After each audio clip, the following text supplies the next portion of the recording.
সুপ্রিয় শিক্ষার্থীরা, কেমন আছো তোমরা? আমি মোহাম্মদ আমিনুল ইসলাম, প্রভাষক, গণিত বিভাগ, লাইসেন্স কলেজ। আজকে তোমাদের সামনে হাজির হচ্ছি স্তোত্রগ্রন্থের তৃতীয় অধ্যায় উপপাদ্য 5 নিয়ে। তো এই উপপাদ্যটি অ্যাপোলোজিয়াসের উপপাদ্য নামে পরিচিত। উপপাদ্যটিতে যাওয়ার আগে আমাদেরকে প্রাথমিকভাবে কিছু জিনিস সম্পর্কে জেনে নিতে হবে। তো আমরা আজকে প্রথমে রেখাংশের লম্ব অভিক্ষেপ কি সেই সম্পর্কে একটু ধারণা নেব। আমরা যদি xy একটি রেখা বিবেচনা করি এবং AB অপর একটি রেখা বিবেচনা করি xy এর উপরে, এক্ষেত্রে A বিন্দু এবং B বিন্দু দুটি প্রান্তবিন্দু থেকে যদি আমরা xy রেখার উপরে যথাক্রমে A প্রাইম এবং B প্রাইম দুটি লম্ব অঙ্কন করি, তাহলে xy রেখার উপরে A প্রাইম B প্রাইম একটি রেখাংশ আবদ্ধ হলো। সেক্ষেত্রে আমরা বলতে পারি A প্রাইম B প্রাইম হবে AB রেখাংশের লম্ব অভিক্ষেপ। AB রেখাংশের লম্ব অভিক্ষেপ।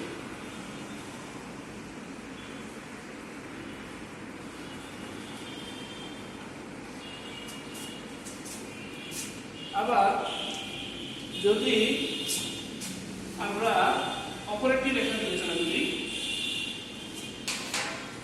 xy রেখার উপরে, যদি এরকম হয় যে AB একটি রেখা xy রেখাটিকে A বিন্দুতে স্পর্শ করে রয়েছে, এ পর্যায়ে শুধুমাত্র B বিন্দুটি থেকে যদি আমরা একটা লম্ব অঙ্কন করি xy রেখার উপর, ধরলাম আমরা হচ্ছে B প্রাইম, সেক্ষেত্রে A এবং B প্রাইম এই দুটি বিন্দুর মাধ্যমে যে A B প্রাইম রেখাংশটি আমরা পেলাম, A B প্রাইম রেখাংশ, এই A B প্রাইম রেখাংশই হবে AB রেখাংশের লম্ব অভিক্ষেপ।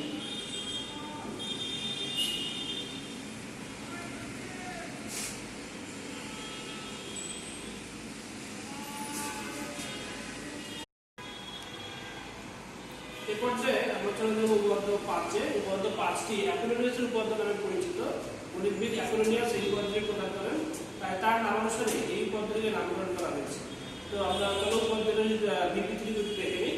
ত্রিভুজের যে কোনো দুই বাহুর উপর অঙ্কিত বর্গক্ষেত্র দ্বয়ের ক্ষেত্রফলের সমষ্টি, তৃতীয় বাহুর অর্ধেকের উপর অঙ্কিত বর্গক্ষেত্রের ক্ষেত্রফল ও ওই বাহুর সমদ্বিখণ্ডক মধ্যমার উপর অঙ্কিত বর্গক্ষেত্রের ক্ষেত্রফলের সমষ্টির দ্বিগুণ। এত বড় একটি বিবৃতি আসলে আমাদের পক্ষে একবারে বোঝানো খুব কঠিন ব্যাপার। তা আমি তোমাদের কাছে খুব সহজ করে এটিকে বুঝিয়ে দেওয়ার জন্য ভেঙে দেখিয়ে দিচ্ছি। আমরা দুটি চিত্র দেখতে পাচ্ছি এখানে। দুই ধরনের ত্রিভুজ আসলে আমরা নিয়েছি। ABC এখানে একটি সমকোণী ত্রিভুজ, আর এক্ষেত্রে ABC ত্রিভুজটি হচ্ছে স্থূলকোণী ত্রিভুজ। আমরা দুই ক্ষেত্রেই উপাদানটি প্রমাণ করব। তো প্রথমে আসলে দুই ত্রিভুজের জন্যই এই কথাটি প্রযোজ্য, সেটি হচ্ছে যে AB এবং AC দুটি নির্দিষ্ট বাহু এবং BC বাহু হচ্ছে তৃতীয় বাহু বা অপর বাহু এক্ষেত্রে। তাহলে এই DBC হচ্ছে BC বাহুর মধ্যবিন্দু। আমরা যদি বলি যে AB বাহু এবং AC বাহু বিবেচনা করি, যে প্রথমে ত্রিভুজের যে কোনো দুই বাহুর উপর অঙ্কিত বর্গক্ষেত্রের ক্ষেত্রফলের সমষ্টি, তাহলে আমরা বিবেচনা করি যে AB এবং AC হচ্ছে সেই দুই বাহু, তবে এদের উপর অঙ্কিত বর্গক্ষেত্রের ক্ষেত্রফল অর্থাৎ AB স্কয়ার এবং AC স্কয়ার, এই দুইয়ের যে সমষ্টি ক্ষেত্রফলের সেটি হচ্ছে AB square plus AC square. এটি কি হবে? তৃতীয় বাহুর অর্ধেকের উপর অঙ্কিত বর্গক্ষেত্রের ক্ষেত্রফল। তৃতীয় বাহু হচ্ছে BC, BC বাহুকে B বিন্দুতে সমদ্বিখণ্ডিত করেছে, সেক্ষেত্রে BD এবং BC হচ্ছে পরস্পর সমান। তাহলে আমরা BD বা DC যে কোনো অংশটি নিতে পারি। তো আমরা ধরে নিলাম হচ্ছে BD। তাহলে তৃতীয় বাহুর অর্ধেকের উপর অঙ্কিত বর্গক্ষেত্র অর্থাৎ BD স্কয়ার এবং ওই বাহুর সমদ্বিখণ্ডক মধ্যমা অর্থাৎ BC বাহুর সমদ্বিখণ্ডক মধ্যমা হচ্ছে এখানে AD। তাহলে AD বাহুর উপর অঙ্কিত বর্গক্ষেত্রের ক্ষেত্রফল অর্থাৎ AD স্কয়ার, এই দুইয়ের যে সমষ্টি তার দ্বিগুণের সমপরিমাণ হচ্ছে ওই বাহুদ্বয়ের বর্গক্ষেত্রের ক্ষেত্রফলের সমষ্টি। তাহলে কি দাঁড়ালো? যে AB স্কয়ার এবং AC স্কয়ার হবে BD স্কয়ার এবং AD স্কয়ারের সমষ্টির দ্বিগুণের সমান। সাধারণ বিবেচনা আমরা এটা দেখতে পাচ্ছি। তাহলে এই পর্যায়ে আমরা চলে যাব প্রমাণে। প্রথমেই আমরা যেটি করব সেটি হচ্ছে যে এই বিন্দু থেকে আমরা এই BC রেখার উপরে AE অথবা এই যে পাশের যে ত্রিভুজটি দেখতে পাচ্ছি সেখানে ABC ত্রিভুজের ক্ষেত্রে আমরা বিসি বাহুর বর্ধিতাংশের উপরে এই লম্ব অঙ্কন করব। এক্ষেত্রে আমরা যদি দেখি যে বিডি রেখার উপর বিডি রেখা বা বিডি রেখাংশ যদি আমরা বিবেচনা করি, বিডি রেখাংশের উপর এডি রেখাংশের লম্ব বিক্ষেপ হবে হচ্ছে বি। বিডি রেখাংশ বা তার বর্ধিতাংশ, বিডি রেখাংশ বা তার বর্ধিতাংশের উপর এডি রেখা, যেটা এডি রেখা, এই এডি রেখার লম্ব বিক্ষেপ হবে ডিই। এর উপর এডি রেখার লম্ব অভিক্ষেপ, লম্ব অভিক্ষেপ হচ্ছে ডিই। এখন আমরা যদি করব প্রথমে ত্রিভুজ এ বি ডি, স্থূলকোণী ত্রিভুজ নিয়ে আমরা আলোচনা করব। স্থূলকোণী ত্রিভুজ নিয়ে আমরা বিবেচনা করব। স্থূলকোণী ত্রিভুজটিতে কোণ এডিবি হচ্ছে স্থূলকোণ। আমরা যদি দুইটি চিত্রকে দেখি, আমি চিহ্নিত করে দিয়েছি যে এডিবি হচ্ছে স্থূলকোণ। স্থূলকোণের বিপরীত বাহু হচ্ছে এবি, স্থূলকোণের বিপরীত বাহু হচ্ছে এবি। পিথাগোরাসের উপপাদ্যের বিস্তৃতি অনুযায়ী আমরা জানি, উপপাদ্য 3 এ আমরা এটি শিখে এসেছি যে স্থূলকোণী ত্রিভুজের স্থূলকোণের বিপরীত বাহুর উপর অঙ্কিত বর্গক্ষেত্রের ক্ষেত্রফল। অর্থাৎ আমরা যদি এই রেখাটি বিবেচনা করি তাহলে এবি স্কয়ার অর্থাৎ স্থূলকোণী ত্রিভুজের বিপরীত বাহু এর উপর অঙ্কিত বর্গক্ষেত্রের ক্ষেত্রফল কি হবে? স্থূলকোণের যে দুটি সন্নিহিত বাহু রয়েছে অর্থাৎ বিডি এবং এডি, তাদের উপর অঙ্কিত বর্গক্ষেত্রের ক্ষেত্রফলের সমষ্টি অর্থাৎ BD square plus A D square. এই দুইয়ের ক্ষেত্রফলের সমষ্টি অপেক্ষা এদের যে কোনো একটি অর্থাৎ বিডিও হতে পারে এডিও হতে পারে। আমরা বিডি নিয়ে আমরা বিবেচনা করি যে বিডি হচ্ছে সেই বা অপর যে অংশটি, যে বিডি এর উপর এডি এর যে লম্ব বিক্ষেপ সেটি হচ্ছে ডিই। তাহলে বিডি এবং এই বিডি বাহুর উপর এডি বাহুর যে লম্ব বিক্ষেপ ডিই, এই দুটির অন্তর্গত আয়তক্ষেত্রকে আমরা প্রকাশ করব হচ্ছে বিডি ইনটু ডি দ্বারা। অর্থাৎ বিডি বাহু এবং বিডি বাহুর উপর এডি বাহুর যে লম্ব বিক্ষেপ ডি, এই দুইয়ের অন্তর্গত আয়তক্ষেত্র হচ্ছে বিডি ইনটু ডি। এই আয়তক্ষেত্রের দ্বিগুণের ক্ষেত্রফলের দ্বিগুণের পরিমাণ কি হবে? বেশি হবে। সেক্ষেত্রে আমরা বলতে পারি তাহলে যে স্থূলকোণী ত্রিভুজের স্থূলকোণের বিপরীত বাহুর উপর অঙ্কিত বর্গক্ষেত্রের ক্ষেত্রফল অর্থাৎ এবি স্কয়ার, সেটি হবে স্থূলকোণের যে সন্নিহিত বাহু বিডি এবং এবি, এই দুইয়ের উপর অঙ্কিত বর্গক্ষেত্রের ক্ষেত্রফলের সমষ্টি অপেক্ষা এদের যে কোনো একটি অর্থাৎ বিডি এবং বিডির উপর যে এডি অপর বাহু রয়েছে সেই এডি বাহুর যে লম্ব বিক্ষেপ ডিই, এই ডিই এবং বিডি এদের অন্তর্গত আয়তক্ষেত্রের দ্বিগুণ পরিমাণ বেশি। তাহলে এটিকে আমরা ধরবো হচ্ছে 1 নম্বর সমীকরণ। এরপর আমরা চলে যাব হচ্ছে ত্রিভুজ এ সি ডি, সুখকোণী ত্রিভুজ। সুখকোণী ত্রিভুজটি সুখকোণী ত্রিভুজ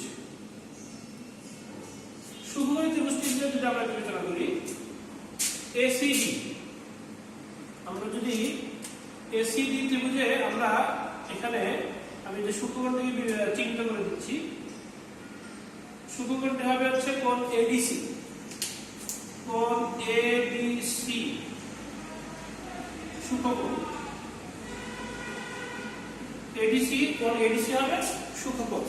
এই সুখকোণী ত্রিভুজের জন্য আমরা পিথাগোরাসের উপপাদ্যের বিস্তৃতি শিখেছি, সেটি হচ্ছে উপপাদ্য 4 এ আমরা করেছি যে সুখকোণী ত্রিভুজের ক্ষেত্রে সুখকোণের বিপরীত বাহু অর্থাৎ এসি, সুখকোণের বিপরীত বাহু হচ্ছে এসি। এখানে দুই চিত্রে এটা আমরা দেখতে পাচ্ছি যে সুখকোণ, এই সুখকোণের বিপরীত বাহু হচ্ছে এসি, বা এই যে সুখকোণ, সুখকোণের বিপরীত বাহু হচ্ছে এসি। এই সুখকোণী ত্রিভুজে সুখকোণের যে বিপরীত বাহু অর্থাৎ এসি এর উপর অঙ্কিত বর্গক্ষেত্রের ক্ষেত্রফল এসি স্কয়ার। এসি স্কয়ার কি হবে? এসি স্কয়ার হচ্ছে সুখকোণের যে সন্নিহিত বাহু দুটি রয়েছে অর্থাৎ এবি এবং বিসি বা সিডি আমরা বলতে পারি, এই দুটির উপর অঙ্কিত বর্গক্ষেত্রের ক্ষেত্রফলের সমষ্টি অর্থাৎ CD square plus AB square. আমরা এই দুটি বাহুর উপর অঙ্কিত বর্গক্ষেত্রের ক্ষেত্রফল দুটি যোগ করব এবং তা অপেক্ষা এদের যে কোনো একটি, যেমন হচ্ছে সিডি, সিডি বাহুর উপর এডি বাহুর যে লম্ব বিক্ষেপ সেটি হচ্ছে ডি। আমরা যদি দেখতে পাই যে সিডি বাহুর উপর এডি বাহুর লম্ব বিক্ষেপ আমরা যেভাবে পর্যন্ত আবদ্ধ হয়, এটি হচ্ছে ডি। তাহলে সিডি বাহুর উপরে এডি বাহুর লম্ব বিক্ষেপ হচ্ছে ডি। অনুরূপভাবে এই ত্রিভুজের ক্ষেত্রে দেখি যে সিডি বাহু, এই সিডি বাহুর উপর এডি বাহুর যে লম্ব বিক্ষেপ সেটি হচ্ছে এই পুরো অংশটুকু অর্থাৎ ডি। তাহলে সিডি বাহুর উপরে এডি বাহুর যে লম্ব বিক্ষেপ সেটি হচ্ছে ডিই। এখন সিডি বাহু এবং সিডি বাহুর উপর এডি বাহুর যে লম্ব বিক্ষেপ ডি, এদের অন্তর্গত আয়তক্ষেত্রকে আমরা বলবো হচ্ছে সিডি ইনটু ডিই। এই দুইয়ের দ্বিগুণের পরিমাণ কম, অর্থাৎ সিডি এবং ডি এর অন্তর্গত আয়তক্ষেত্র এর আয়তক্ষেত্রের দ্বিগুণ পরিমাণ কম হবে। তাহলে আমরা কি বুঝলাম যে সুকোণ ত্রিভুজে অর্থাৎ এডিসি ত্রিভুজে সুকোণ এডিসি এর বিপরীত বাহুর উপর অঙ্কিত বর্গক্ষেত্রের ক্ষেত্রফল অর্থাৎ এসি স্কয়ার হবে সন্নিহিত বাহু সিডি এবং এডির উপর অঙ্কিত বর্গক্ষেত্রের ক্ষেত্রফলের সমষ্টি অপেক্ষা এদের যেকোনো একটি অর্থাৎ সিডি এবং সিডি বাহুর উপরে অপর বাহু এডি এর যে লম্ব বিক্ষেপ সেটি হচ্ছে ডিই। সেই সিডি এবং ডি এর অন্তর্গত আয়তক্ষেত্র তার দ্বিগুণ পরিমাণ কম। এটিকে আমরা দেবো 2 নম্বর সমীকরণ। এখন 1 নম্বর সমীকরণ এবং 2 নম্বর সমীকরণ যদি আমরা যোগ করে দেই, যোগ করে দিলে আমরা কি দেখতে পাচ্ছি যে A B square plus A C square সমান B D square plus A D square plus 2বিডি into D E plus C D square plus A D square minus 2সিডি ইনটু ডিই। তাহলে বিডি স্কয়ার থাকুক আর এডি স্কয়ার থাকলো 2বিডি ইনটু ডি, এটিও ঠিক থাকবে। আচ্ছা সিডি আর বিডি, এই যে সিডি এবং বিডি এই দুটি অংশ হচ্ছে পরস্পর সমান পরিস্থিতি। তাহলে আমরা সিডি পরিবর্তে আমরা কিন্তু বিডিও ব্যবহার করতে পারি। যেহেতু সিডি আর বিডি পরস্পর সমান তাহলে আমরা সিডি পরিবর্তে বিডি ব্যবহার করতে পারি। তাহলে আমরা যদি এখানে বিডি বসিয়ে দিই, সিডি পরিবর্তে হবে সিডি স্কয়ার পরিবর্তে লিখব BD square plus A D square minus 2বিডি into D E. তাহলে এখানে আমরা দেখতে পাচ্ছি প্লাস প্লাস করে এই দুটো অংশ কাটাকাটি চলে যাবে আর বিডি স্কয়ার হলো 2টি আর এডি স্কয়ার হলো 2টি। পরবর্তীতে আমরা যদি 2 কমন নেই তাহলে হবে B D square plus A D square, অর্থাৎ আমাদের কাঙ্ক্ষিত প্রমাণটি চলে আসবে। অর্থাৎ A B square plus A C square সমান 2বিডি square plus A D square, 2 into B D square plus A D square, যা আমাদের উদ্দিষ্ট প্রমাণ ছিল। এই পর্যায়ে আমরা চলে যাব উপপাদ্য 10 আমাদের আজকের দ্বিতীয় পদ্ধতিতে। এই পদ্ধতিতে পরিকেন্দ্র ভরকেন্দ্র এবং লম্ববিন্দু সম্পর্কিত একটি উপপাদ্য আমরা করব। তো এই জন্য আমাদেরকে প্রথমেই পরিকেন্দ্র ভরকেন্দ্র এবং লম্ববিন্দু কি সে সম্পর্কে জেনে নিতে হবে। ত্রিভুজের পরিকেন্দ্র ভরকেন্দ্র এবং লম্ববিন্দু। তো পরিকেন্দ্রের ক্ষেত্রে আমরা দেখব প্রথমে একটি ত্রিভুজ আমরা অঙ্কন করব। এবিসি একটি ত্রিভুজ। যদি আমরা এবিসি ত্রিভুজের যে কোনো দুটি বাহুর লম্ব সমদ্বিখণ্ডক অঙ্কন করি, এই লম্ব সমদ্বিখণ্ডক যে বিন্দুতে পরস্পরের ছেদ করলো এটিকে আমরা বলবো হচ্ছে পরিকেন্দ্র ত্রিভুজের। অর্থাৎ এবি বাহু এবং বিসি বাহু আমরা এক্ষেত্রে লম্ব সমদ্বিখণ্ডক অঙ্কন করেছি, কিন্তু চাইলে আমরা অন্য দুটি বাহু দিতে পারতাম, যে কোনো দুটি বাহু হইতে হবে। তো যে কোনো দুটি বাহুর লম্ব সমদ্বিখণ্ডক অঙ্কন করলে সেই লম্ব সমদ্বিখণ্ডক দুইটি পরস্পরকে যে বিন্দুতে ছেদ করে সেটিকে বলা হয় ত্রিভুজের পরিকেন্দ্র। এবার চলে যাবো ত্রিভুজের ভরকেন্দ্রে। এখানে আমরা একটি ত্রিভুজ বিবেচনা করব এবিসি। এখানে তিনটি বাহুর মধ্যমা আমরা প্রথমে অঙ্কন করব।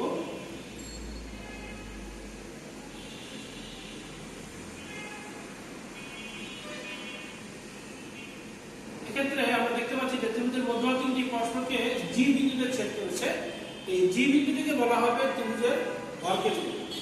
অর্থাৎ ত্রিভুজের এবি, বিই এবং সিএফ তিনটি মধ্যমা পরস্পরকে একটি বিন্দুতে ছেদ করে, তবে ওই বিন্দুটিকে বলা হবে ত্রিভুজের ভরকেন্দ্র।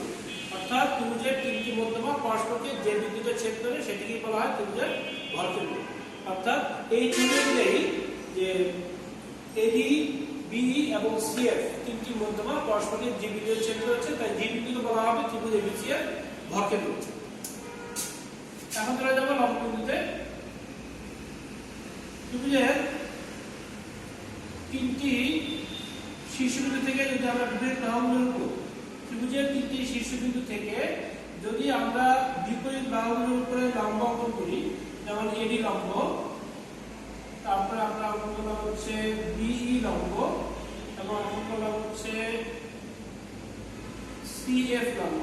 এই লম্ব তিনটি পরস্পরকে একটি বিন্দু ও তে ছেদ করেছে, সেক্ষেত্রে ওকে আমরা বলতে পারি ত্রিভুজ এবিসি এর লম্ব বিন্দু। অর্থাৎ একটি ত্রিভুজের তিনটি শীর্ষবিন্দু থেকে বিপরীত বাহু তিনটির উপর যে লম্বগুলি অঙ্কন করা হয়, সেই লম্বগুলি পরস্পরকে ত্রিভুজের অভ্যন্তরে যে বিন্দুতে ছেদ করে সেই বিন্দুটিকেই বলা হবে ত্রিভুজের লম্ব বিন্দু। এক্ষেত্রে চিত্র অনুযায়ী ও হচ্ছে এবিসি ত্রিভুজের লম্ব বিন্দু। এ পর্যায়ে আমরা চলে যাব আমাদের আজকের উপপাদ্য 10-এ। উপপাদ্য 10-এর সাধারণ নির্বাচনটি হচ্ছে ত্রিভুজের পরিকেন্দ্র, ভরকেন্দ্র এবং লম্ববিন্দু সমরেখ। আমরা পরিকেন্দ্র, ভরকেন্দ্র এবং লম্ববিন্দু সম্পর্কে একটু আগেই জেনেছি।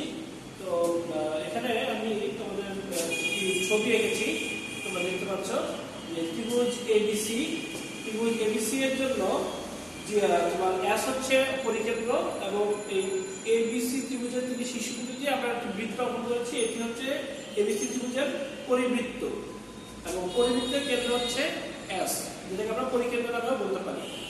তো এক্ষেত্রে তুমি এবিসি এর লম্ববিন্দু হচ্ছে জি, অর্থাৎ এ ডি লম্ব এবং বিই লম্ব পরস্পরকে যে বিন্দু ছেদ হচ্ছে সেই বিন্দুটা হচ্ছে এখানে ত্রিভুজের লম্ববিন্দু ও এবং ত্রিভুজের পরিকেন্দ্র হচ্ছে এস এবং আমরা এই বিসি বাহুর মধ্যবিন্দু হচ্ছে পি, এপি একটি মধ্যমা আমরা অঙ্কন করেছি।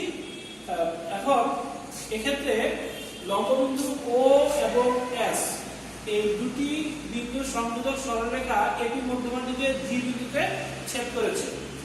এখন এস কোণ পি যদি আমরা যোগ করে দেই, এক্ষেত্রে এসপি রেখাটি বিসি রেখার উপরে লম্ব হবে। আমরা জেনারেল ম্যাথে একটি উপপাদ্য করেছি যে কেন্দ্র হতে ব্যাস ভিন্ন কোনো জ্যার উপর অঙ্কিত কেন্দ্র হতে যদি আমরা ব্যাস ভিন্ন কোনো জ্যার মধ্যবিন্দু সংযুক্ত করি, তাহলে ওই সংযোগ রেখাটি ওই জ্যার উপর লম্ব হয়। এই কারণে এসপি রেখাটি বিসির উপর লম্ব হবে।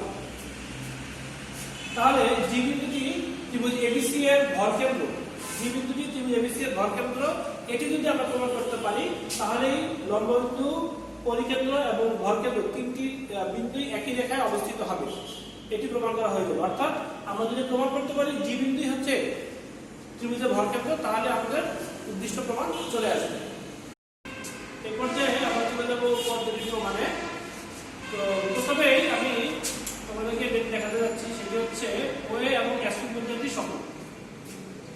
ত্রিভুজের লম্ববিন্দু ও হতে যে কোনো শীর্ষ, যেমন এ, এই দূরত্ব যদি আমরা বিবেচনা করি সেটি হবে হচ্ছে ও বিন্দু, যেটি ও বিন্দু হতে এ শীর্ষের দূরত্ব, এ শীর্ষের দূরত্ব হচ্ছে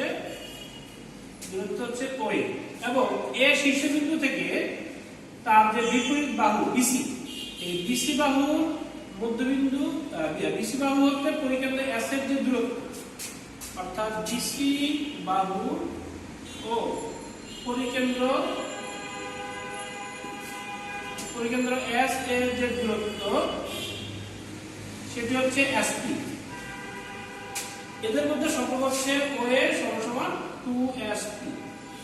তাহলে আমি আরেকবার একটু বলতেছি তোমাদের জন্য যে ত্রিভুজের লম্ববিন্দু ও হতে যে কোনো একটি শীর্ষ এ বিন্দু পর্যন্ত যে দূরত্ব, অর্থাৎ ওএ, এই শীর্ষ এ বিন্দুর যে বিপরীত বাহু বিসি, পরিকেন্দ্র এস হতে বিসি বাহুর যে দূরত্ব সেটি হচ্ছে এসপি। এই ওএ এবং এসপির মধ্যে সম্পর্কটি হচ্ছে ওএ সমান 2sp। এটিকে আমরা এক ধরে রাখতে পারি। এক্ষেত্রে এসপি লম্ব বিসি এবং চিত্রটা আমরা দেখতে পাচ্ছি এবি লম্ব বিসি। তাহলে আমরা কি বলতে পারি না যে এসপি সমান্তরাল এবি, এসপি এডির বিসির উপর লম্ব এবং এডিও বিসির উপর লম্ব। তাহলে এসপি এবং এডি হচ্ছে পরস্পর সমান্তরাল। আর ছবি থেকে দেখতে পাচ্ছি যে এপি রেখাটি হচ্ছে তাদের ছেদক। এসপি সমান্তরাল এডি এবং এপি ছেদক। এপি যদি ছেদক হয় তাহলে এখানে একান্তর কোণ উৎপন্ন হবে, অর্থাৎ এই কোণ দুটি হচ্ছে একান্তর কোণ। তাহলে আমরা কি লিখতে পারি কিনা যে কোণ APS ইকুয়াল টু কোণ PAD, কোণ APS ইকুয়াল টু কোণ PAD। তাহলে এটিকে একটু সংক্ষিপ্ত করে আমরা লিখতে পারি কোণ SPG ইকুয়াল টু কোণ OAG, SPG ইকুয়াল টু কোণ OAG। এর পর্যায়ে আমরা চলে যাব হচ্ছে ত্রিভুজ PSG ও ত্রিভুজ AOG এর মধ্যে তুলনা করতে। এর মধ্যে কোণ SPG ইকুয়াল টু কোণ OAG আমরা একটু আগে পেলাম যে একান্তর কোণ। আমরা যদি SPG এবং OAG এই দুটি ত্রিভুজের মধ্যে দেখতে পাই যে কোণ SPG এবং কোণ OAG পরস্পর একান্তর কোণ বিধায় এই দুটি কোণ পরস্পর সমান ছিল। আর বিপরীত কোণ বলে কোণ PGS বা SGP এবং কোণ AGO পরস্পর সমান। কোণ SGP ইকুয়াল টু কোণ AGO, এই দুটি কোণ হচ্ছে পরস্পর বিপরীত কোণ বলে সমান। তাহলে একটি ত্রিভুজের দুই কোণ যদি অপর একটি ত্রিভুজের দুই কোণের সমান হয়, স্বাভাবিকভাবে তৃতীয় কোণ দুটি পরস্পর সমান হয়ে যাবে। সেক্ষেত্রে আমরা বলতে পারি যে কোণ এই যে কোণ দুটি এটি এবং এটি, অর্থাৎ কোণ PSG এবং কোণ AOG, কোণ PSG এবং কোণ AOG পরস্পর সমান হয়ে যাবে। অর্থাৎ PSG এবং AOG ত্রিভুজের তিনটি কোণ পরস্পর সমান হওয়াতে আমরা বলতে পারি যে ত্রিভুজ PSG ও ত্রিভুজ AOG পরস্পর সদৃশকোণী, পরস্পর সদৃশকোণী, পরস্পর সদৃশকোণী ত্রিভুজ।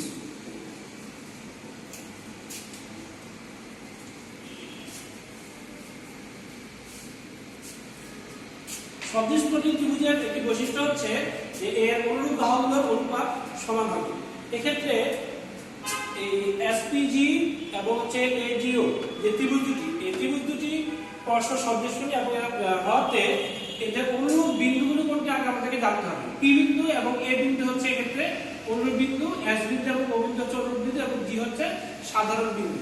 তাহলে অনুরূপ বাহু হবে হচ্ছে AO এবং SP এই দুটি হবে অনুরূপ বাহু, এবং AG এবং GP হবে অনুরূপ বাহু। তো অনুরূপ বাহুগুলোর অনুপাত সমান হবে। তাই আমরা লিখতে পারি যে AG বাই GP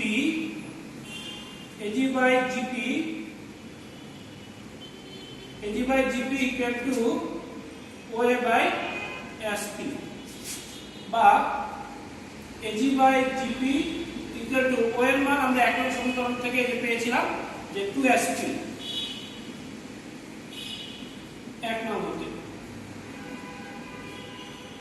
তাহলে অ্যাসপেক্ট রেশিও আমরা ক্যালকুলেট করে কি দাঁড়াচ্ছে যে AG ভাগ GP সমান 2/1,